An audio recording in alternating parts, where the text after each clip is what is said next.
മാത്യു കുഴൽനാടൻ MLA-യുടെ വെളിപ്പെടുത്തൽ അതീവ ഗുരുതരമാണ്. ഇതുവരെ ഉണ്ടായിരിക്കുന്ന രാഷ്ട്രീയ ആരോപണങ്ങളിൽ നിന്ന് വളരെ വ്യത്യസ്തവും വ്യതിരിക്തവുമാണ് മാത്യു കുഴൽനാടൻ്റെ ഈ ആരോപണം. ഒരു മുഖ്യമന്ത്രിക്കെതിരെയുള്ള ആരോപണമാണ് എന്ന് ഓർക്കണം. ഈ സംസ്ഥാനം ഭരിക്കുന്ന ഒരു മുഖ്യമന്ത്രിക്കെതിരെ ഇത്ര നട്ടലോട് തന്നേടത്തോട് തെളിവുകൾ വെച്ചുകൊണ്ട് ആരോപണങ്ങൾ ഉന്നയിക്കുന്നത് അപൂർവമാണ്. അതിൽ മാത്യു കുഴൽനാടൻ്റെ ഈ ആരോപണം ഗൗരവതരമാണ് എന്ന് പറയാതിരിക്കാൻ നിർവാഹമില്ല. ഇത് ഗുരുതരമായ ഇതിൻ്റെ ഗൗരവം മനസ്സിലാക്കിക്കൊണ്ട് തന്നെ ഇതിൻ്റെ അന്വേഷണത്തിന് ഈ സർക്കാർ തയ്യാറാകണം എന്നാണ് എനിക്ക് ആമുഖമായി ആ വിഷയത്തെക്കുറിച്ച് പറയാനുള്ളത്. ലാവലിൻ അഴിമതി തുകയായ 266 കോടി രൂപയുടെ ഏതാണ്ട് അടുത്തു വരുന്ന കേരളം കണ്ട ഏറ്റവും വലിയ രണ്ടാമത്തെ അഴിമതിയായി ഇത് മാറുകയാണ്. കേരളത്തിലെ ഏറ്റവും പ്രമാദമായ 2 അഴിമതികളിലും പിണറായി വിജയൻ എന്ന വ്യക്തിയുടെ പേര് ഉയർന്നു വന്നിരിക്കുന്നു എന്നത് അതിലേറെ പ്രാധാന്യമുള്ള കാര്യമാണ്. കേരളത്തിൻ്റെ ഒരു മുഖ്യമന്ത്രിയാണ്.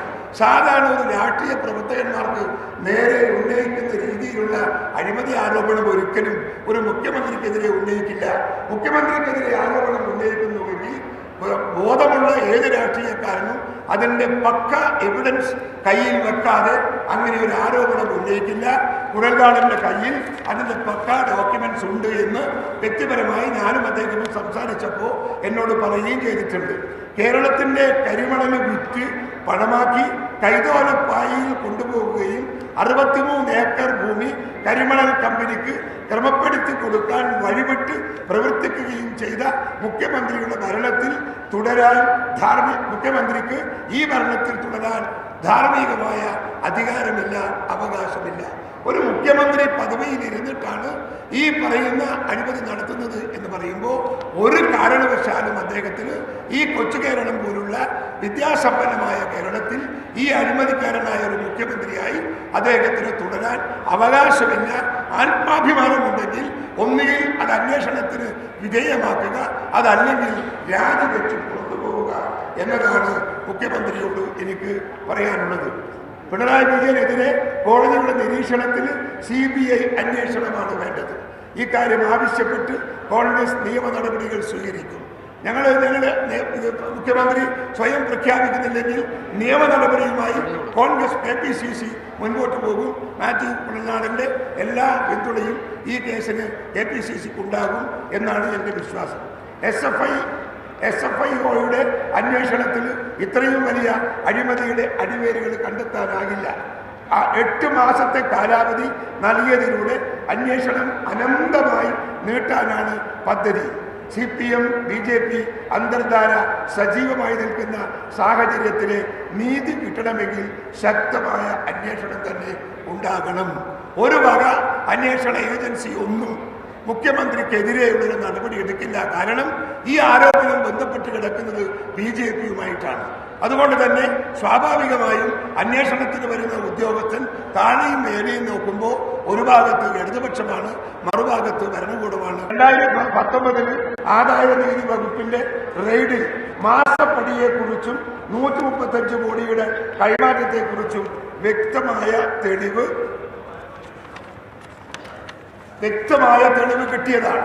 ഇതിൽ 95 കോടിയും PBക്ക് കൈമാറിയെന്നാണ് പിണറായി വിജയൻ പാർട്ടിയിൽ പറഞ്ഞതും പുറത്തു പറഞ്ഞത്. PB പൊളിറ്റ് ബ്യൂറോയിൽ ആ PB പിണറായി വിജയനല്ലാതെ മറ്റാരുമല്ല എന്നത് ഒരു യാഥാർത്ഥ്യമാണ്. ഒരു PBക്കും അവിടെ പണം കിട്ടിയതായി PBയിലെ മറ്റൊരാളും അത് എൻഡോസ് ചെയ്തിട്ടില്ല ഇതുവരെ. അതുകൊണ്ട് തന്നെ വിജയനല്ലാതെ മറ്റാരുമല്ലെന്ന് കുഴൽനാടൻ്റെ വെളിപ്പെടുത്തൽ വളരെ വ്യക്തമാണ്. PB എന്ന് പറഞ്ഞാൽ അത് പിണറായി വിജയനാണ്. പിണറായി വിജയനാണ് ആ പണം കൊണ്ടുപോയത്. PBക്ക് ആ പണം കിട്ടിയെന്ന് ഞങ്ങൾ ആരും കരുതുന്നില്ല. അതുകൊണ്ട് തന്നെ അന്വേഷണം നടത്തേണ്ടതിൻ്റെ ആവശ്യകത കൂടുകയാണ് എന്ന് ഞാനിവിടെ ഓർമ്മിപ്പിക്കുകയാണ്. തിരഞ്ഞെടുപ്പ് അടുത്തതോടെ സയാമീസ് ഇരട്ടകളെ പോലെ സംസാരിക്കുന്ന 2 നേതാക്കളെ കേരളം കണ്ട് അത്ഭുതം കൂറുകയാണ്. മുഖ്യമന്ത്രി പിണറായി വിജയനും BJP പ്രസിഡന്റ് K. സുരേന്ദ്രനുമാണ്. എന്തൊരൈക്യമാണ് അവർ! എല്ലാ കാര്യത്തിലും അവരിപ്പോൾ ഐക്യപ്പെട്ടു പോവുകയാണ്. കോൺഗ്രസിന് വോട്ട് ചെയ്താൽ അത് BJPക്ക് ചെയ്യുന്നതിന് തുല്യമാണെന്നാണ് പിണറായി വിജയൻ പറയുന്നത്. കേരളത്തിൽ LDFനെ എതിർക്കാനാണ് കേരളത്തില് LDF-നെ എതിർക്കാൻ BJP മാത്രമേ ഉണ്ടാകുകയുള്ളൂവെന്ന് സുരേന്ദ്രനും പറയുന്നു. കോൺഗ്രസിനെ നശിപ്പിക്കണമെന്നും തകർക്കണമെന്നുമാണ് ഇരു കൂട്ടരും ആഗ്രഹിക്കുന്നത്.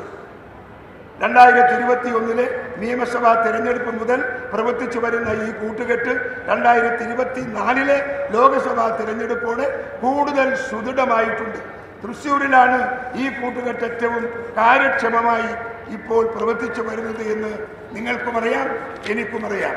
അതുകൊണ്ട് കോൺഗ്രസിനെ ക്ഷയിപ്പിക്കുക എന്ന ഏക ലക്ഷ്യത്തോടെ പ്രവർത്തിക്കുന്ന CPM